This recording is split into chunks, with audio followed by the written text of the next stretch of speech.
Hello guys, তোমাদের সঙ্গে চান করে দেখা করলাম। তো আগে তোমাদের এক্ষুনি আমি দেখালাম সকালে ওঠার পরই যে মেয়েটি কেমন হয়েছে। তো আমি পড়তে গেছিলাম, মানে এটা দুপুরেরই ব্লগ দিচ্ছি, তো এক্ষুনি খেতে রাখবে। তো তখন পড়তে গেছি, বলছে নিজেই স্বীকার করছে না। ও নিজে আমাকে বলেছে যে নিজেই বলেছে যে তুই আমি তো গালাগাল দিয়েছি। তো আমি বলেছি হ্যাঁ, কারণ ওকে গালাগালই দিয়েছে। আর নিজে তো গালাগাল আমাকে দিয়েছে, ভিখারি বলেছে আমাকে। তো আমি কারণটা বলি। তো আমার হচ্ছে একটা বন্ধু নতুন হয়েছে, তো তার নাম বনিতা। তার সঙ্গে আমি খেলতে গেছিলাম, তো ওকেও নিয়েছি তার সঙ্গে। তো ওকে মাঠে নিয়ে গেছি, তো এবং আমরা তিনজন একটা খেলা খেলছি আর কি, মানে একটা দুটো কুরকুরে কিনে এনেছি আমরা। তো কিনে এনে তো সবাইকে, ও নিজেকেও ভিখারি বলছে, মানে বনিতা হচ্ছে হেড, তো ও নিজেকে ভিখারি বলছে ভিখারি সবাই চলে আসো। আমরা মজা করছিলাম।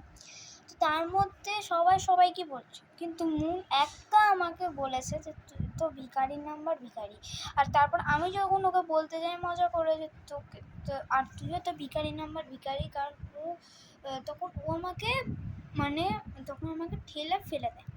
তার মানে ভাবো, তার মানে কে গালাগালটা দিল প্রথম থেকে, সবাইকে বলছে। তো এবার তাহলে ও একা একা কেন বললো? তোমরা কেউ ওকে বোঝাও প্লিজ, যে আর এই ঝগড়াটা যেন বন্ধ করে দেয়। ঝগড়াটা প্রথম থেকে ওই শুরু করেছে, একটা সাবস্ক্রাইবার কমে গেছে তার জন্য এরকম ঝগড়া। একটা সাবস্ক্রাইবার, অন্য ঝগড়া তো নয়, ডাইরেক্ট একটা সাবস্ক্রাইবার কমে গেছে বলে এত ঝগড়া করছে। আমি কি বলবো এর মধ্যে? তোমরা ওকে তো কিছু করো। প্রথমেই ওর চ্যানেলের নাম এবং ওর নামটা বলতে হলো, আমার খুবই রাগ ধরেছিল। আবার নেক্সট ব্লগে দেখা হচ্ছে। নেক্সট ব্লগে যদি ও কিছু পাঠায় তাহলে তোমরা খুব তাড়াতাড়ি দেখতে পাবে। সেই জন্য চ্যানেলটাকে আমার সাবস্ক্রাইব এবং লাইক করে নিও, আর কমেন্টে বলে যাও ওর কী করা উচিত। বাই।